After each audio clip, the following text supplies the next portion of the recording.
નમસ્કાર વિદ્યાર્થી મિત્રો, વર્લ્ડ ઇનબોક્સના ડિજિટલ પ્લેટફોર્મ પર હું કૃતાર્થ વાઘેલા આપ સૌને આવકારું છું.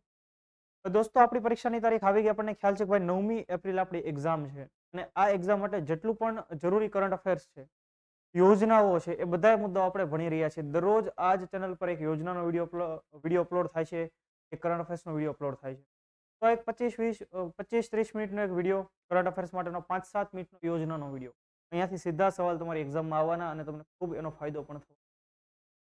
હવે આપણે જોઈએ આજનો ખાસ લેક્ચર. ખૂબ જ મહત્વનો લેક્ચર છે તમારા માટે. અહીંયાથી સીધા સવાલો બને, કેમ કે આપણે એવા જ મુદ્દાઓ ધ્યાને લઈએ છીએ. જ્યારે તમે આપણું મેગેઝિન વાંચશો ત્યારે તમને વધુ સરળતાથી આ મુદ્દાઓ સમજાઈ જશે. હવે આપણો સવાલ કે જે મેં તમને લાસ્ટ સેશનમાં પૂછેલો, અને એ સવાલ એટલે પીએમ શ્રી અંતર્ગત આર એટલે શું? તો આપણે ભણી ગયા છીએ પીએમ શ્રી શાળા, બરાબર, prime minister school four rising India. તો પીએમ શ્રી, તો સવાલ એવો છે કે પીએમ શ્રીમાં આર એટલે શું? હું શું બોલ્યો? Rising India. તો આર નો મતલબ થાય ઓપ્શન એ, રાઇઝિંગ, એટલે આપણો સાચો જવાબ થશે ઓપ્શન એ. તો હવે યોજનાઓ સંબંધિત આવા સવાલો પૂછાતા થયા છે. પીએમ શ્રી યોજના પૂછાઈ ગયેલી, આવડો જે મુદ્દો છે પૂછાઈ ગયેલો છે, અને એમાં સવાલ કેવો પૂછ્યો તો કે પીએમ શ્રી અંતર્ગત કેટલી શાળાઓ ડેવલપ કરવામાં આવશે? બરાબર, જવાબ આવતો તો 14,500 જેટલી શાળાઓ ડેવલપ કરવામાં આવશે. આવી આંકડાકીય માહિતી પણ અગાઉની પરીક્ષામાં, બરાબર. તો જે મુજબ એક્ઝામનો ફ્લો છે, ક્વેશ્ચનનો ફ્લો છે, એવા જ આપણે સવાલ પણ અહીંયા લેતા હોઈએ છીએ, બરાબર. હવે આપણે જોઈએ સિક્કિમમાં યોજાઈ ત્રીજી B20 સમિટ. હવે જુઓ, તમને ખ્યાલ હશે કે ભાઈ ભારત અત્યારે હાલના સમયે 2023 ની અંદર G20 નું અધ્યક્ષ છે. એટલે કે G20 ની અધ્યક્ષતા કોની પાસે છે? ભારત પાસે. જેના ભાગરૂપે આખા વર્ષ દરમિયાન ઘણી બધી બેઠક યોજાતી હોય છે. ઘણી બધી શિક્ષણ સંબંધિત, પછી કલ્ચર સંબંધિત, પછી સ્ટાર્ટઅપ સંબંધિત, બિઝનેસ સંબંધિત. તો એવી કે બિઝનેસ સંબંધિત જે મીટિંગ હોય, જેને કહેવાય બિઝનેસ 20, જેને ટૂંકમાં કહેવાય B20. તો આવી બેઠક તાજેતરમાં ક્યાં યોજાય? સિક્કિમના ગંગટોકમાં યોજાય 15 થી 17 માર્ચ, બરાબર. એટલે આમ તમે જો તો જ્યારે આ લેક્ચર રેકોર્ડ થાય છે ત્યારે મીટિંગ શરૂ છે, બરાબર, છતાં આપણે એક રીતે એમ કહીએ કે યોજાણી એમ. તો 15 થી 17 માર્ચ સિક્કિમના ગંગટોકની અંદર ત્રીજી B20 સમિટ યોજાય. B20 એટલે બિઝનેસ 20. જો અહીંયા ખાસ લખેલું છે બિઝનેસ 20. કોના ભાગરૂપે છે? તો G20 ના જ ભાગરૂપે છે B20. પછી આવી બીજી કઈ મીટિંગ યોજાય? તો કે અર્બન 20 મીટિંગ યોજાય. પછી કલ્ચરલ મીટિંગ યોજાય, જેને આપણે કલ્ચરલ 20 પણ કહી શકીએ. ત્યાર પછી એજ્યુકેશનલ મીટિંગ યોજાય, એજ્યુકેશનલ. તો એ પણ ઇમ્પોર્ટન્ટ મુદ્દો. તો ઘણા બધા અલગ અલગ ફિલ્ડની આવી મીટિંગ ભારતના અલગ અલગ શહેરોમાં યોજાઈ રહેલી છે. ક્લિયર થાય છે તમને? B20 એટલે બિઝનેસ 20 કોના ભાગરૂપે યોજાય છે? G20 ના ભાગ. એટલું યાદ રહેશે તો કે હા. તો આ બિઝનેસ 20 સમિટ છે, તો એનું આયોજન કોણે કરેલું? તો ભારત સરકારનો એક વિભાગ, department four promotion of industry and internal trade, ઉદ્યોગ અને આંતરિક વ્યાપાર અંગેનો જે વિભાગ છે, એમના દ્વારા આખી સમિટનું આયોજન કરવામાં આવેલું. જ્યારે આ ત્રીજી સમિટ છે, તો તમને તરત પ્રશ્ન થાય કે B20 ની બીજી સમિટો, પહેલી અને બીજા નંબરની સમિટ ક્યાં યોજાણી હશે? પૂર્વોત્તર ભારતમાં, મણિપુરના શહેર ઇમ્ફાલની અંદર અને મિઝોરમના શહેર એઝવાલની અંદર. તો બંને આ કેપિટલની અંદર પહેલી અને બીજી સમિટ યોજાણી હતી. ત્રીજી સમિટ હવે ક્યાં યોજાય છે? સિક્કિમના ગંગટોકમાં. તો નકશા ઉપરથી યાદ રાખવું હોય તો કેમ યાદ રાખી શકીએ? તો સિમ્પલ, અહીંયા આપણો નકશો, બરાબર. તો અહીંયા, અહીંયા અને પછી અહીંયા ત્રણ સમિટ તમને યાદ રહી જવી જોઈએ. હવે સિક્કિમની અંદર ખાસ બાબત શું? હવે સિક્કિમ, તમને ખ્યાલ છે કે ભારતનું પહેલું ઓર્ગેનિક ખેતી કરનારું રાજ્ય છે, બરાબર, કે જ્યાં ઓર્ગેનિક ખેતી થાય છે. તો આ સમિટની અંદર બિઝનેસ 20 સમિટ કે જે સિક્કિમમાં યોજાય, એમાં ખાસ ઓર્ગેનિક ખેતીને પ્રમોટ કરવામાં આવેલી, એના સંબંધિત પ્રદર્શન કરવામાં આવેલી, એની માહિતી આપવામાં આવેલી. તો સિક્કિમની જૈવિક ખેતી અંગે પણ પ્રદર્શન કરવામાં આવેલું. એટલે આ સમિટ ઇમ્પોર્ટન્ટ બની જાય. બિઝનેસ 20 અને સ્ટાર્ટઅપ 20 માટે નોડલ મંત્રાલય કોણ છે? DPIIT. નોડલ વિભાગ, ડિપાર્ટમેન્ટ કયો છે? DPIIT, department four promotion of industry and internal trade. કઈ સમિટ માટે નોડલ વિભાગ છે? તો કે બિઝનેસ 20 અને સ્ટાર્ટઅપ 20. તો મેં તમને વાત કરી એ મુજબ, છતાં આપણે ડિટેલમાં ભણી લઈએ કે બિઝનેસ 20 કોને કહેવાય, સ્ટાર્ટઅપ 20 કોને કહેવાય? અહીંયા તમે પહેલા જોઈ લો B20 meeting 16 March 2023 Gangtok Sikkim. અહીંયા તમે જોઈ શકો G20 નો લોગો, એ બધું આપણે અગાઉના લેક્ચરમાં ભણી ગયેલા છે. G20 નો લોગો જ્યારે લોન્ચ થયો, ત્યારે એની વેબસાઇટ લોન્ચ થઈ, ત્યારે બધાય મુદ્દાઓ આપણે ભણી. ક્લિયર? તો તમે જો અહીંયા મીટિંગનો એક ફોટો, જેથી કરીને આપણને યાદ રહી જાય. આટલું યાદ રાખી લેશો તો ચાલશે, સિક્કિમ એમ. બરાબર. હવે જોઈએ બિઝનેસ 20. G20 નો જ ભાગરૂપે એનું એક એન્ગેજમેન્ટ ગ્રુપ, જેને આપણે B20 કહીએ, જેની સ્થાપના કરવામાં આવેલી 2010. એનો ઉદ્દેશ્ય શું? કે ભાઈ આર્થિક વૃદ્ધિ અને વિકાસ માટે હવે આપણે ઇકોનોમિક ગ્રોથ કરવાનો છે, સાથે ઇકોનોમિક ડેવલપમેન્ટ પણ કરવાનું છે. તો એને આગળ વધારવા માટે દરેક પ્રેસિડેન્સીની પ્રાથમિકતાઓ પર કાર્યવાહીની યોગ્ય નીતિ અંગે ભલામણ કરવાનો. કે ભાઈ અત્યારે ભારત G20 નો અધ્યક્ષ દેશ છે, તો ભારતની અંદર કેવા કેવા ફેઝિસ છે, કેવા કેવા પ્રોબ્લેમ છે, ફેસ કરી રહ્યું છે ભારત ઇકોનોમિક ગ્રોથ માટે, ઇકોનોમિક ડેવલપમેન્ટ માટે. તો એ બધી બાબતો પર ચિંતાઓ કરવાની, ચર્ચા કરવાની, અને પછી જે તે દેશને સલાહ સૂચન આપવાનું કે ભાઈ તમે તમારી નીતિઓની અંદર થોડાક આવા ફેરફારો કરશો, તમારો પણ ઇકોનોમિક ડેવલપમેન્ટ થશે ને. ખ્યાલ આવે છે? તો આ મુજબ આપણા ડેવલપમેન્ટ માટે, આર્થિક વિકાસ માટે થઈને ખાસ નીતિ સંબંધિત ચર્ચા વિચારણા માટે, બિઝનેસ શાના માટે હોય? બિઝનેસ થી શું થાય ભાઈ? પૈસા રળવાના હોય. બરાબર. તો એના માટે થઈને આ પ્રકારની સમિટ યોજાતી હોય છે B20. જે આ B20 જે એન્ગેજમેન્ટ ગ્રુપ છે G20, એની સ્થાપના ક્યારે થઈ હતી? 2010 ની અંદર. B20 એ કુલ 100 જેટલી મીટિંગ છે. તો એ 100 જેટલી મીટિંગ, એમાંથી કંઈક 65 વ્યક્તિગત મીટિંગ છે, પછી 35 એક સાથે હાઇબ્રિડ મીટિંગનું આયોજન થવાનું છે ભારતની અંદર G20 ના ભાગરૂપે જ તે. ઓકે. B20 શિખર સંમેલન પછી યોજાશે, પછી એક આખું મોટું સમિટ યોજાશે, બિઝનેસ 20 સમિટ, અને એ ઓગસ્ટની અંદર યોજાશે નવી દિલ્હી ખાતે. આ જ વર્ષના ઓગસ્ટ મહિનામાં નવી દિલ્હી ખાતે. ક્લિયર થાય છે દરેકને? ઓકે. હવે આપણે જોઈએ સ્ટાર્ટઅપ 20 વિશે. સ્ટાર્ટઅપ, તો આ શબ્દથી આપણે સૌ પરિચિત છીએ. ભાઈ કોઈ નવો બિઝનેસ સ્ટાર્ટ થાય, કોઈ કંપની સ્ટાર્ટ થાય, તેને આપણે સ્ટાર્ટઅપ કહીએ. એ કંપની $1 બિલિયન એટલે કે 100 કરોડ ડોલરથી વધુની વેલ્યુએશન અચીવ કરી લે તો આપણે એને યુનિકોર્ન કંપની કહેતા હોઈએ છીએ. તો આ સ્ટાર્ટઅપ શબ્દ આપણે ભારતમાંથી જ એક પ્રકારે પ્રચલિત થયો છેલ્લા થોડા વર્ષોની અંદર, મોદી સરકાર આવ્યા બાદ. તો આ સ્ટાર્ટઅપ 20 ની પણ રચના થયેલી છે. અને એ ક્યારે થઈ? તો કે ભારતની લીડરશિપમાં થઈ. ભારત G20 નું અધ્યક્ષ બન્યું એ અંતર્ગત ભારતની G20 ની અધ્યક્ષતા અંતર્ગત સ્થાપના થઈ સ્ટાર્ટઅપ 20 ની. તો આમાં કેવી ચર્ચા થશે? જ્યારે સ્ટાર્ટઅપ 20 મીટિંગ યોજાય, ત્યારે દુનિયાભરના સ્ટાર્ટઅપ કરનારા જે લોકો છે, કંપનીના વડાઓ, એને બોલાવવામાં આવે, પૂછવામાં આવે કે તમે કેવા કેવા પ્રશ્નો ફેસ કરો છો, અને એ પ્રશ્નોને આધારે એનું સમાધાન માટે થઈને વૈશ્વિક લીડરને એક પ્રકારે વિનંતી કરવામાં આવે, ભાઈ નવા નવા સ્ટાર્ટઅપ માટે આવા આવા પ્રશ્નો છે, આનું કંઈક તમે લોકો નીતિઓ બનાવીને કંઈક સમાધાન લાવો. ખ્યાલ આવે છે તમને? તો જો ગ્લોબલ સ્ટાર્ટઅપ ઇકોસિસ્ટમ માટે એક પ્લેટફોર્મ છે, વૈશ્વિક જે સ્ટાર્ટઅપ ઇકોસિસ્ટમ છે એના માટેનું એક પ્લેટફોર્મ છે. આ અંતર્ગત કુલ 60 જેટલી મીટિંગો યોજાશે. આંકડાઓ ખાસ કોઈ દિવસ ન પૂછવા જોઈએ, પણ આ લોકોનું કઈ ઠેકાણું નહીં. ક્યારેક એવું લાગે પૂછવા છે તો પૂછી લે.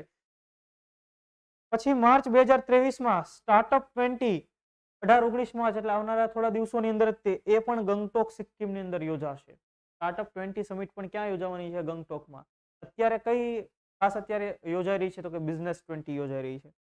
પછી યોજાશે સ્ટાર્ટઅપ 20 નું સંમેલન, શિખર સંમેલન, અને એ યોજાય છે જુલાઈ 2023 ની અંદર હરિયાણાના ગુરુગ્રામ ખાતે. ગુરુગ્રામ તમે જોવો તો મલ્ટીનેશનલ કંપનીઓ માટેનું એક આપણે એમ કહી શકીએ કે હેડક્વાર્ટર જેવું છે. ત્યાં ઘણી બધી અલગ અલગ કંપનીઓ, ભારતની વિદેશી કંપનીઓ પણ આવેલી છે ગુરુગ્રામની અંદર. તો ત્યાં આ સ્ટાર્ટઅપ 20 સમિટ નો આખું એક શિખર સંમેલન યોજાશે જુલાઈ 2023. આખો મુદ્દો તમને સમજાઈ ગયો દરેકને? ખાસ યાદ રાખજો, ઇમ્પોર્ટન્ટ મુદ્દો છે. હવે આપણે જોઈએ કે વર્લ્ડ ઇનબોક્સ એકેડમી ગાંધીનગર ખાતે વર્ગ 3 માટે એક સ્પેશિયલ બેચ, ખૂબ મહત્વની બેચ, જેનો સમય છે 10:30 થી 12:30, 16 તારીખથી શરૂ થયેલી બેચ છે. બરાબર. અને તમને ખ્યાલ છે કે ભાઈ 2023 ઘણી બધી ભરતીઓ છે. તમે અત્યારે કોઈ બેચ જોઈન કરો, 6 મહિના તમારી બેચ ચાલે, અને બેચ કમ્પ્લીટ થયા બાદ એકાદ 2 મહિના એવું બને કે તમારી બેચ શરૂ હોય ત્યારે ફોર્મ ભરાય, અને બેચ પૂરી થયાના 2-3 મહિના બાદ તમારી એક્ઝામ હોય, તો તમે પ્રોપર પ્રિપેરેશન પણ કરી શકો એવો એક સમય છે. જો તમને ઈચ્છા પડે કે ગાંધીનગર ખાતે આપણે વર્ગ 3 ચોક્કસ શાખા, ત્યાં ડેમો લેક્ચર વિશે પણ ઇન્ફોર્મેશન આપેલી છે. તમારે વધારે માહિતી જોઈતી હોય તો કોલ કરો 75061818 પર, ગાંધીનગર શાખાનો કોન્ટેક્ટ. ત્યાર પછી જોઈએ અટલ ટિંકરિંગ લેબ માટે ATL Sarathi launch. Atal tinkering lab, તમને ખ્યાલ છે NITI Aayog, national institution for transforming India, ત્યારે સ્થાપના થઈ તો કે 1 જાન્યુઆરી 2015 ના રોજ. અને કઈ રીતે અવારનવાર હું બોલેલો છું કે કેબિનેટની અંદર એક ઠરાવ પસાર થયો, કેબિનેટના ઠરાવ દ્વારા નીતિ આયોગની સ્થાપના થઈ. કોની જગ્યાએ? પ્લાનિંગ કમિશન, આયોજન પંચની જગ્યાએ નીતિ આયોગની સ્થાપના થઈ. તેના ચેરમેન કોણ હોય છે? તો કે હોદ્દાની રૂએ નીતિ આયોગના ચેરમેન હોય છે વડાપ્રધાન પોતે. તો નીતિ આયોગ ઘણા બધા ઇનિશિયેટિવ ચલાવતું હોય છે, નીતિ આયોગના ઘણા બધા મિશન હોય છે. એવું જ એનું એક મિશન છે અટલ ઇનોવેશન મિશન. અને આ અટલ ઇનોવેશન મિશનના ભાગરૂપે ભારતભરની અંદર અટલ ટિંકરિંગ લેબ એસ્ટાબ્લિશ કરવામાં આવી છે, જેથી કરીને વિદ્યાર્થીઓને ક્યુરિયોસિટી સંતોષી શકાય, એને વધુ ક્યુરિયોસિટી એમાં પેદા પણ કરી શકાય અને કાંઈક ઇનોવેશન સાયન્સ એન્ડ ટેકના ફિલ્ડમાં કંઈક રિસર્ચ કરી શકાય. બરાબર. તો એ અટલ ઇનોવેશન મિશન કોણ છે? એના ડિરેક્ટર ડોક્ટર ચિંતન વૈષ્ણવ એના ડિરેક્ટર. તો આ જે અટલ ટિંકરિંગ લેબ સ્થાપવામાં આવેલી છે ભારતભરની શાળાઓમાં, તો આ અટલ ટિંકરિંગ લેબને એક પ્રકારે મોનિટરિંગ કરવા માટે, એક કેવું મોનિટરિંગ? સેલ્ફ મોનિટરિંગ થઈ જાય ભાઈ, એવું એક ફ્રેમવર્ક તાજેતરમાં લોન્ચ કરવામાં આવ્યું, જેને આપણે કહીએ છીએ એટીએલ સારથી. તો તમે જુઓ અહીંયા એટીએલ સારથી, કમ્યુનિટી ઇનોવેશન ઇનેબલમેન્ટ. બરાબર. તો આ અટલ એટીએલ ના મોનિટરિંગ માટે અટલ સારથી જે એક સેલ્ફ મોનિટરિંગ ફ્રેમવર્ક છે એને છે. તાજેતરમાં તમને સવાલ એવો પૂછાય કે તાજેતરમાં ચર્ચામાં રહેલ એટીએલ સારથી શું છે? તો કે અટલ ટિંકરિંગ લેબના મોનિટરિંગ માટેનું. તો એવું પૂછાય કે તાજેતરમાં અટલ ટિંકરિંગ લેબ માટે લોન્ચ કરાયેલ સેલ્ફ મોનિટરિંગ ફ્રેમવર્કનું નામ જણાવો. આવા અલગ અલગ સવાલ તમને પૂછાય, ખ્યાલ હોવો જોઈએ તમને. બરાબર. ત્યાર પછી ગુજરાતના 4 ગામની મોડેલ ઉર્જા કાર્યક્ષમ ગામ તરીકે પસંદગી કરવામાં. મોડલ ઉર્જા કાર્યક્ષમ ગામ કે એવું ગામ કે જ્યાં એલઈડી પ્રોવાઈડ કરવામાં આવે, વીજળીની કંઈક બચત થાય, એવા ગામ તરીકે કોની કોની પસંદગી કરવામાં આવી? તો જો 4 ગામ છે. ડાંગનું કોશીમદા ગામ, છોટા ઉદેપુરનું પુનિયાવત ગામ, વલસાડનું નલીમધની ગામ અને સુરતનું મોર ગામ. તો સવાલ તમને પૂછે કે તાજેતરમાં મોડેલ ઉર્જા કાર્યક્ષમ ગામ તરીકે નીચેનામાંથી કયા ગામની પસંદગી કરવામાં? સવાલ એવો પૂછાય કે નીચેનામાંથી કયા ગામનો સમાવેશ થતો નથી? ખ્યાલ આવે છે? તો આ 4 ગામની પસંદગી થઈ. જે અંતર્ગત જો 4500 જેટલી એલઈડી ટ્યુબલાઇટનું વિતરણ કરવામાં આવ્યું હતું. એલઈડી, બરાબર, લાઇટ ઇમિટિંગ ડાયોડ જેને આપણે કહેતા હોય. તો આ લાઇટથી વીજળીની બચત પણ થશે, ઓછી વીજળી વપરાશે, પ્રકાશ પણ, બરાબર, એટલે કે ઉર્જા કાર્યક્ષમતા વધી ગઈ. બરાબર, એફિશિયન્સી ડેવલપ થઈ. ખ્યાલ આવી રહ્યો છે? તો ગામના નામ તમને પૂછાઈ શકે. ત્યાર પછી જોઈએ આપણે ગુજરાત સરકાર અને ઓકિયોર એનર્જી ઇન્ડિયા પ્રાઇવેટ લિમિટેડ વચ્ચે ગ્રીન એનર્જી માટે કરાર. ગ્રીન એનર્જી એટલે લીલો પીછડો મારેલો એવી એનર્જી? તો કે નહીં ભાઈ. ગ્રીન એનર્જી એટલે એવી એનર્જી કે જેનાથી પ્રદૂષણ ન ફેલાય, પર્યાવરણને નુકસાન ન થાય. અત્યારે આપણે જે ઇલેક્ટ્રિસિટીનો ઉપયોગ કરીએ છીએ તો ભારતની અંદર એક કોલસો બાળીને મેળવવામાં આવતી ઇલેક્ટ્રિસિટી, પણ આપણે સોલાર પેનલ થકી ઇલેક્ટ્રિસિટી મેળવી લઈએ તો કેવી એનર્જી કહેવાશે? ગ્રીન એનર્જી કહેવાશે. કે એ સોલાર પેનલ થકી કોઈ પ્રદૂષણ ફેલાશે નહીં, જ્યારે કોલસો બાળવાથી પ્રદૂષણ ફેલાશે. વીજળી બંનેમાંથી મળશે. તો એવો ઉર્જાનો સ્ત્રોત, એવી એનર્જી કે જેનાથી પર્યાવરણને કોઈ નુકસાન નથી થતું, પર્યાવરણમાં કોઈ કાર્બનનું ઇમિશન નથી થતું, એવી એનર્જીને આપણે કહેતા હોય છે ગ્રીન એનર્જી. અને આ જ ગ્રીન એનર્જીના પ્રોજેક્ટ માટે થઈને ગુજરાત સરકાર અને અબુધાબી ખાતે આવેલી એક કંપની જેનું નામ છે ઓકિયોર એનર્જી પ્રાઇવેટ લિમિટેડે તાજેતરમાં એમઓયુ કર્યા હતા. એમઓયુ એટલે શું થાય? Memorandum of understanding. Bhupendra Patel પોતે હાજર હતા, ઉદ્યોગ મંત્રી બળવંતસિંહ રાજપૂત પણ હાજર હતા. ગુજરાત સરકારના ઉદ્યોગ વિભાગ અને ઓકિયોર એનર્જી ઇન્ડિયા પ્રાઇવેટ લિમિટેડ વચ્ચે આ એમઓયુ કચ્છ જિલ્લામાં 1 મિલિયન ટન પ્રતિ વર્ષ ઉત્પાદન ક્ષમતાના green hydrogen, green ammonia project માટેના ખાસ આ એમઓયુ છે. કચ્છની અંદર એનો પ્લાન્ટ એસ્ટાબ્લિશ કરવામાં આવશે અને 1 મિલિયન ટન, એક વર્ષની અંદર 1 મિલિયન ટન ગ્રીન હાઇડ્રોજન અને ગ્રીન એમોનિયા ઉત્પાદન કરવામાં. ક્લિયર થાય છે દરેકને? 40,000 કરોડનું કંઈક ઇન્વેસ્ટમેન્ટ છે. 2 અલગ અલગ તબક્કાની અંદર આખો પ્રોજેક્ટ રન થવાનો છે. જો પ્રોજેક્ટ 2 તબક્કામાં 2030 સુધીમાં પૂર્ણ થશે. ખ્યાલ આવે છે ભાઈ દરેકને? ત્યાર પછી જોઈએ આપણે મુદ્દો સાયન્સ કાર્નિવાલ 2023 સાયન્સ સિટીમાં યોજાયો. હવે અમદાવાદ ખાતે સાયન્સ સિટી તમે જોયું હશે, બરાબર? તો ત્યાં સાયન્સ કાર્નિવાલ યોજાણો, જેનું ઉદ્ઘાટન કર્યું હતું માનનીય મુખ્યમંત્રી ભૂપેન્દ્ર પટેલ સાહેબ. જોઈએ આપણે આખો મુદ્દો તમે અહીંયા જોઈ શકો છો. ભૂપેન્દ્ર પટેલ સાહેબ સાયન્સ કાર્નિવલ 2023 28 ફેબ્રુઆરી થી 4 માર્ચ સુધીનું આયોજન થયેલું સાયન્સ કાર્નિવલ 2023 ના રોજ. તો આપણને એમ થાય કે 28 ફેબ્રુઆરીના રોજ કેમ સાયન્સ કાર્નિવલનું આયોજન થયું, ઉદ્ઘાટન થયું? ભાઈ 28 ફેબ્રુઆરી કયા દિવસ તરીકે ઓળખીએ, ઉજવીએ છીએ? નેશનલ સાયન્સ ડે, રાષ્ટ્રીય વિજ્ઞાન. એ પણ પ્રશ્ન થાય કે ભાઈ 28 ફેબ્રુઆરીએ જ કેમ આપણે રાષ્ટ્રીય વિજ્ઞાન દિવસ ઉજવીએ છીએ? તો તરત આપણને યાદ આવે ભારતના એક સાયન્ટિસ્ટ ડોક્ટર સીવી રામન, ડોક્ટર ચંદ્રશેખર રાવ વેંકટ રામન, જેમણે રામન ઇફેક્ટની શોધ કરી 1928માં, અને આ રામન ઇફેક્ટની શોધ માટે થઈને વર્ષ 1930ની અંદર ભૌતિક શાસ્ત્રનો નોબેલ પુરસ્કાર પણ એને, બરાબર? તો એમના માનમાં 28 ફેબ્રુઆરી આપણે રાષ્ટ્રીય વિજ્ઞાન દિવસ તરીકે સેલિબ્રેટ કરીએ છીએ. તો આખો તમને ભણાવી દીધેલો. અને એટલે 28 ફેબ્રુઆરીના રોજ સાયન્સ કાર્નિવલ 2023નું ઉદ્ઘાટન થયું અમદાવાદ સાયન્સ. ઉદ્ઘાટન કોણે કર્યું? આપણા મુખ્યમંત્રી સાહેબે. યાદ રહે છે તમને? ભૂપેન્દ્ર પટેલ સાહેબના હસ્તે ઉદ્ઘાટન. તો આ મુદ્દો તમને યાદ રહેવો જોઈએ, પૂછાવા લાયક મુદ્દો છે.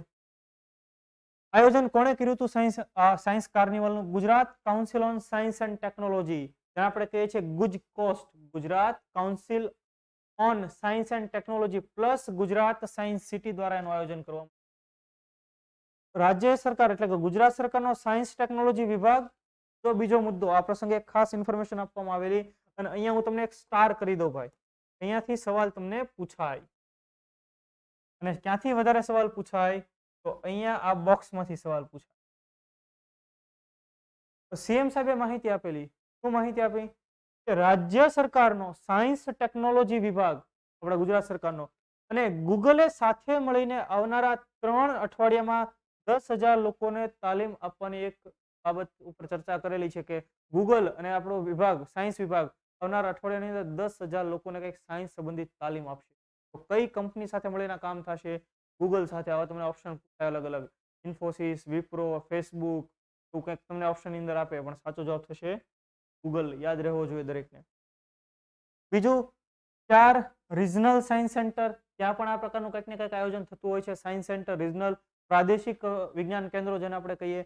તો જો પાટણમાં છે, ભાવનગરમાં છે, ભુજમાં છે અને રાજકોટમાં છે. અને આ પ્રસંગે હાજર રહેતા ત્યારે એવું પણ કહેવામાં આવ્યું ભાઈ બીજા પણ 4 આવા રિજનલ સેન્ટર ડેવલપ કરવામાં આવશે. કયા કયા? તો કે સુરત, બરોડા, જામનગર અને જુનાગઢની. સાયન્સ કાર્નિવલ યાદ રહેશે દરેકને, યાદ રહેવો જોઈએ. આ રિજનલ સેન્ટર યાદ રહેવા જોઈએ કે જ્યાં ઓલરેડી આ સાયન્સ સેન્ટર આવેલા છે. બીજું ક્યાં બનશે એ પણ આપણને યાદ રહેવા જોઈએ. અહીંયાથી પણ સવાલ પૂછાય. સૌથી વધારે ઇમ્પોર્ટન્ટ છે આ ગૂગલ. ક્લિયર? હવે જોઈએ, મુખ્યમંત્રી ભૂપેન્દ્ર પટેલે ધ હિયરિંગ ટેલ્સ પુસ્તકનું વિમોચન કર્યું. ધ હિયરિંગ ટેલ્સ ક્યારે? તો કે 3 માર્ચના રોજ, કે જ્યારે આપણે વર્લ્ડ હિયરિંગ ડે તરીકે સેલિબ્રેટ કરતા હોય છે. તો એવા બાળકો જે સાવ મૂકબધિર છે, બરાબર, જન્મથી એ નથી સાંભળી શકતા, તો એવા બાળકો માટે થઈને ખાસ લખાયેલું પુસ્તક જેનું નામ છે ધ હિયરિંગ ટેલ્સ, અને વિમોચન મુખ્યમંત્રી ભૂપેન્દ્ર પટેલ સાહેબે કર્યું. સવાલ પૂછાય કે પુસ્તકના લેખક કોણ છે? ડોક્ટર નીરજ સુરી, કે જે ગાંધીનગર સિવિલ હોસ્પિટલના સર્જન છે, એમના દ્વારા પુસ્તક લખાયેલું છે. આ પ્રસંગે મુખ્યમંત્રી સાહેબ બીજા બધા ઘણા બાળકો સાથે પણ મળ્યા હતા, એમની સાથે પણ વાર્તાલાપ કર્યો. ખૂબ ઇમ્પોર્ટન્ટ આ મુદ્દો. તમને આમાંથી ક્યાંથી સવાલ નીકળે? આ પુસ્તકના લેખક અને પુસ્તકનું નામ, આ બે જે મુદ્દા છે એ વધારે ઇમ્પોર્ટન્ટ, ત્યાંથી તમારો સવાલ બને. જન્મજાત મૂકબધિરતા ધરાવતા બાળકોના કોક્લિયર ઇમ્પ્લાન્ટના વિનામૂલ્ય ઓપરેશનથી ગુજરાતમાં 2800 બાળકોને શ્રવણ શક્તિ મળેલી છે. આ પ્રકારની માહિતી પ્રસંગે આપવામાં આવેલી. પુસ્તક વિમોચન ડોક્ટર નીરજ સુરી દ્વારા લખાયેલું ખાસ પુસ્તક આપણે યાદ રાખી લઈએ. સીધો સવાલ પૂછાઈ શકે આમાં. ત્યાર પછી ગાંધીનગરમાં ગૌદર્શન ગાઈડના ઝૂનોસિસ વિશેષ અંકનું વિમોચન.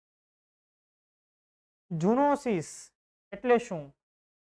કે પશુઓમાંથી મનુષ્યમાં ફેલાતા રોગો, પ્રાણીઓમાંથી, પશુઓમાંથી જે આપણામાં માનવીઓમાં જે ફેલાતા રોગો છે એને કહેવાય ઝૂનોસિસ. અને આ પ્રસંગે એક જે પુસ્તક હોય એનો ખાસ એક મેગેઝિન હોય એનો એક વિશેષ અંક, એટલે પુસ્તકનું અથવા તો મેગેઝિનનું વિશેષ અંક, જેનું નામ જે કોણ પ્રકાશિત કરે છે? ગોદર્શન ટ્રસ્ટ ગોંડલ દ્વારા પ્રકાશિત થાય, ઝૂનોસિસ. તો આ એક વિશેષ ગોદર્શન ગાઈડ ઝૂનોસિસ એને પણ સીએમ સાહેબે લોન્ચ કર્યું હતું. ખાસ આપણે યાદ રાખીએ. પશુપાલન ખાતાના સહયોગથી એને પ્રકાશિત કરવામાં આવેલું છે. અને કોણે ડેવલપ કરેલું છે? કોણ એને પબ્લિશ કરે છે? ગોદર્શન ટ્રસ્ટ ગોંડલ. જો કયા કયા રોગો એવા જે સામાન્ય રીતે પશુઓમાંથી માનવીઓમાં થતો હોય? તમને ખ્યાલ છે હડકવા. કૂતરું કરડી જાય તો આપણને હડકવા થાય ને પછી ઇન્જેક્શન ખાવા પડે. પેલા 14 ઇન્જેક્શનનું પ્રાવધાન હતું પણ હવે ઘટી ગયું છે, બરાબર. હડકવા, ક્ષય, બ્રુસેલોસિસ, લેપ્ટોસ્પાઇરોસિસ વગેરે જેવા રોગો કેમ એને અટકાવી શકાય, કેમ એનાથી બચી શકાય વગેરે માહિતીઓ આ ખાસ વિશેષ અંકની અંદર આપવામાં યાદ રહે છે તમને દરેકને? તો ખાસ ઇમ્પોર્ટન્ટ મુદ્દાઓ છે. તમને ડાયરેક્ટ આ નામ પૂછી લે, બરાબર. કોણ પબ્લિશ કરે છે એવું તમને પૂછી લે, ખ્યાલ હોવો જોઈએ. ત્યાર પછી હવે જોઈએ આપણો ક્વેશ્ચન ઓફ ધ ડે. તાજેતરમાં કોની અધ્યક્ષતામાં યોજાયેલી ઉચ્ચ સ્તરીય બેઠકમાં કોની અધ્યક્ષતામાં યોજાયેલી ઉચ્ચ સ્તરીય બેઠકમાં કેન્દ્ર સરકારે 5 રાજ્યોને આપદા માટેની સહાયને મંજૂરી આપી? વડાપ્રધાન નરેન્દ્ર મોદી, નાણામંત્રી નિર્મલા સીતારમણ, કેબિનેટ સેક્રેટરી કે ગૃહમંત્રી અમિત શાહ. આ મુદ્દો આપણે ભણી ગયેલા છીએ લાસ્ટ સેશનમાં. તમને અત્યારે સવાલ પૂછી રહ્યો છું. યાદ રાખજો, સવાલ તમારા માટે 10 સ્ટાર રેન્ક સવાલ બને અહીંયાથી. ક્લિયર? ફરીવાર તમને સવાલ કહી દો કે તાજેતરમાં કોની અધ્યક્ષતામાં યોજાયેલી ઉચ્ચ સ્તરીય બેઠકમાં સરકારે 5 રાજ્યોને આપદા માટેની આપી? વડાપ્રધાન મોદી, નાણામંત્રી સીતારમણ, કેબિનેટ સેક્રેટરી કે ગૃહમંત્રી અમિત શાહ. બેઠક કોની લીડરશિપમાં યોજાઈ હતી? એવો સવાલ છે. કમેન્ટ બોક્સની અંદર કમેન્ટ કરો. જો તમને જવાબ નથી ખ્યાલ તો પાછલો લેક્ચર એનું પ્લેલિસ્ટ પણ આ લેક્ચરના તમને ડિસ્ક્રિપ્શન બોક્સમાં મળે, ત્યાંથી જોઈ લો. અને પછી તો આ હતો આજનો આપણો કરંટ અફેર્સનો સેશન. હું એવી આશા અને અપેક્ષા રાખું કે તમને ખૂબ પસંદ આવ્યો છે. તો ફરી પાછા આપણે નેક્સ્ટ લેક્ચરની અંદર કોઈ નવા મુદ્દા સાથે ભેગા થશું. જય હિન્દ, જય ભારત.